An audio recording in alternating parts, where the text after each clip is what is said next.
Sepa Navy. This is Motoranga Sanmar Herald. You gave me clearance to go. My name second on your list. You gave me clearance to go. You are firing now. Let me turn back. Sipah navy, आपने मुझे जाने की clearance दी थी। मेरा नाम आपकी list में दूसरे नंबर पर है। अब आप फायरिंग कर रहे हैं, मुझे वापस मुड़ने दें।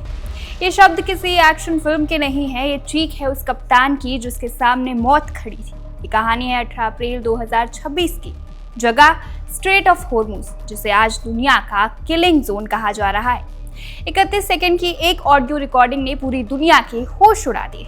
आज की स्पेशल रिपोर्ट में हम पर्दा उठाएंगे उस खौफनाक मंजर से जब भारत का एक विशाल तेल टैंकर सनमार हेराल्ड समंदर की लहरों पर अपनी जान की भीख मांग रहा था।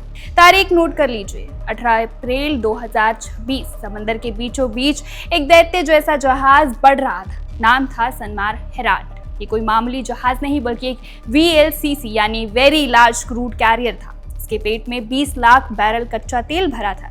इतना तेल जो किसी छोटे देश की धड़कनें हफ्तों तक चला सके। ये जहाज अल बसरा टर्मिनल से चला इराकी तेल लेकर। ना कोई तस्करी थी, ना कोई पाबंदी। जहाज पर भारतीय तिरंगा लहरा रहा था। सब कुछ कानूनी था, सब कुछ तय था। लेकिन 2026 की जियोपॉलिटिक्स में कानून और कागज की कीमत गोलियों से कम हो चुकी है। दुनिया के नक्शे पर इस जगह को देखिए, स्ट्रेट ऑफ हॉर्मुज। सिर्फ 33 किलोमीटर चौड़ा ये रास्ता दुनिया की ऊर्जा की नस है। दुनिया का 20% तेल यहीं से गुजरता है, लेकिन आज इस नस पर ईरान की इस्लामिक रेवोल्यूशनरी गार्ड्स यानी IRGC का हाथ है।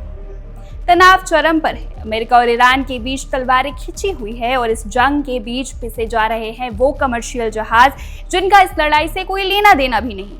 IRGC ने एक नियम बनाया है, क्लियरेंस लिस्ट। जिसका नाम लिस्ट में होगा वही निकलेगा, और सनमार हेराल्ड उस लिस्ट में दूसरे नंबर पर था। लेकिन 18 अप्रैल की सुबह सनमार हेराल्ड के साथ भारतीय जहाजों का एक पूरा काफिला था। देश गरिमा, देश वैभव और देश विभोर।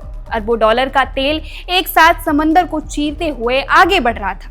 कप्तान के पास कागज थे, परमिशन थी, लेकिन जैसे ही जहाज लारक द्वीप के पास पहुंचा, समंदर की शांति चीख में बदल गई। ईरानी नौसेना सिपाह नेवी ने अचानक फायरिंग शुरू कर दी। चेतावनी बिल्कुल नहीं, यह हमला सीधा था।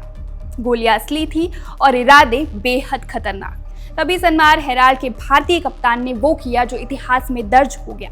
उन्होंने रेडियो उठाया। उनकी आवाज कांप नहीं रही थी, लेकिन उसमें एक बेबसी थी। उन्होंने चिल्लाकर कहा, सिपाह नेवी, आपने हमें परमिशन दी थी। हम दूसरे नंबर पर हैं। आप हम पर गोलियां क्यों चला रहे हैं? हमें बस वापस मुड़ने दीजिए। इस समंदर के इतिहास का सबसे शर्मनाक मंजर था। वो जहाज जो कुछ घंटों में खुले समंदर में सुरक्षित होने वाले थे, उन्हें जान बचाने के लिए बीच रास्ते से वापस मुड़ना पड़ा। सनमार हेराल्ड के पीछे पीछे जग अर्नब और बाकी जहाज भी वापस खाड़ी की ओर भागने लगे।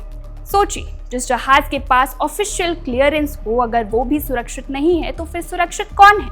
18 अप्रैल को समंदर ने देखा कि कागजों की वैल्यू बारूद के सामने शून्य है। आज सनमार हेराल्ड लंगर डाले खड़ा है, तेल रुका हुआ है, दुनिया की अर्थव्यवस्था सहमी हुई है। लेकिन सबसे बड़ा सवाल उस 31 सेकंड की रिकॉर्डिंग का है। वो रिकॉर्डिंग सिर्फ एक कप्तान की गुहार नहीं है, वो इस बात का सबूत है कि अंतर्राष्ट्रीय नियम अब समंदर में डूब चुके हैं। अगर दुनिया के सबसे व्यस्त समुद्री रास्ते पर लिस्ट में नाम होने के बाद भी गोलियां चलती है, तो हम एक वैश्विक ऊर्जा संकट की ओर बढ़ रहे हैं। क्या व्यापारिक जहाजों को समंदर पार करने के लिए हथियारों की जरूरत पड़ेगी? सनमार हेराल्ड तो वापस लौट आया, उसकी जान बच गई, लेकिन वो सवाल वही खड़ा है। कल जब कोई और जहाज उस 33 किलोमीटर के रास्ते में फंसेगा, तो क्या उसके पास वापस मुड़ने का मौका होगा, या फिर अगली बार रेडियो पर सिर्फ खामोशी सुनाई देगी?